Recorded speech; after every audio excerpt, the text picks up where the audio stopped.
jemi sot këtu për të vazhduar procesin e filluar dje për zgjedhjen e presidentes së vendit.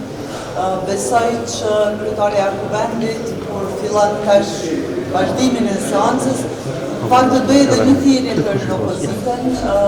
Jemi dëshmitar që edhe deputetët e opozitës janë shumica prej tyre edhe këtu në Kuvend dhe i ftojmë që të vinë në sallë dhe të bëhen pjesë e këtij procesi të rëndësishëm dhe t'i ofrojmë vendit presidenten e të vazhdojmë tutje punën duke shmangur edhe një palë zgjedhje të reja.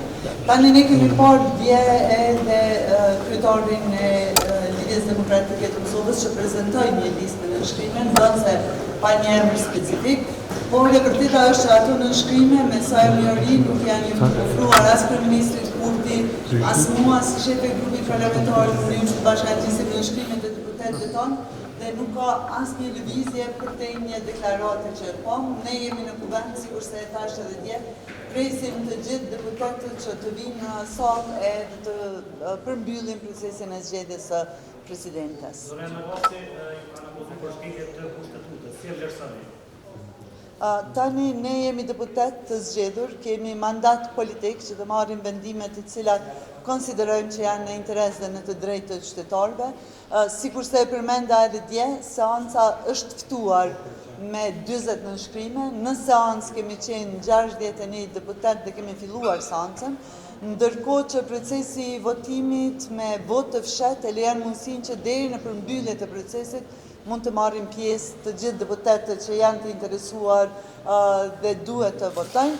Në këtë pikë, në momentin që u pa që nuk janë 61 vota në kuti, e dini që kryetaria ndërprehu seancën për të vazhduar sot dhe sot presim që të vinë edhe deputetët. Konsideroj që përtej fajsimit ose hedhjes së akuzave e rëndësishme është që të gjejmë zgjidhjen edhe të zgjedhim presidenten e vendit. Ndërkohë që ne po shkojmë në sallë sepse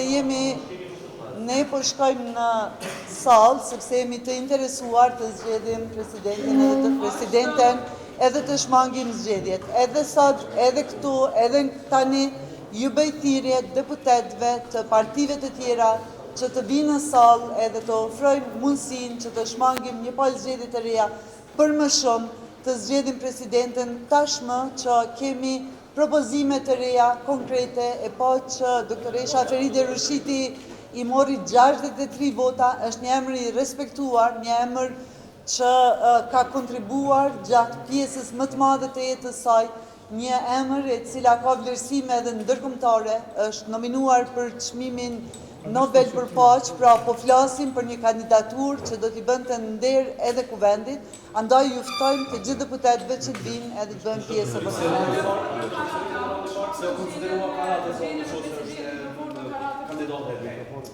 Unë nuk pajtohem me deklaratat individuale, është gabim një qasje e tillë. Ne si grup parlamentar dhe si lëvizje kemi qëndrimet publike edhe qëndrimet që i marrim si grup parlamentar.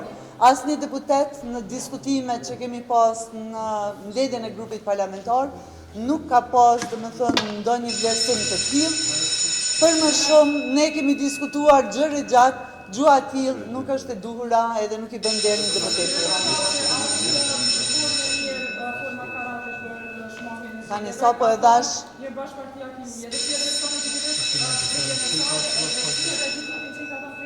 Më falë, po për këtë pyetje unë sapo u përgjigja. E dash në vështirë, nëse dëshironi ta përsëris edhe një herë, mund ta përsëris. Një sekondë. Jo që i prezantoj pasën të nënshkrimet, po jo hapi stil. Unë jam me 15 nënshkrime gati, nëse ata janë me 66, ashtu që shkam mund të cu gati. A ka vullnet për me ota kupra, me i diskutu, gjithashtu ata kanë aludur në emën të rëfonit kandidatë. Konsideroni ju që na ka sfiduar neve, flisni ju për aludime, unë nuk mund të aludoj. Si shefe grupit parlamentar, pres që unë ose kryeministri Kurti të pranojmë 15 nënshkrimet, qoftë edhe me emër konkret. Unë nuk di në kënd kanë aluduar, nuk di për kënd i kanë mbledh ato në shkrimë, sepse nga letra që u pa mbrëm nuk ishte emër të kandidatit, për më shumë lista kishte datën 25 dhe ndërkohë ne kemi pa plot deklarata që deputetët të DDT-s për emra specifik. Nuk është e imja të flas për emra të përveçëm në të cilat mund të aludoj kushdo qoftë, e imja si kryetare e grupit parlamentar është të pres në shkrimet në një emër. Po vazhdoj në seancë edhe takohemi gjatë.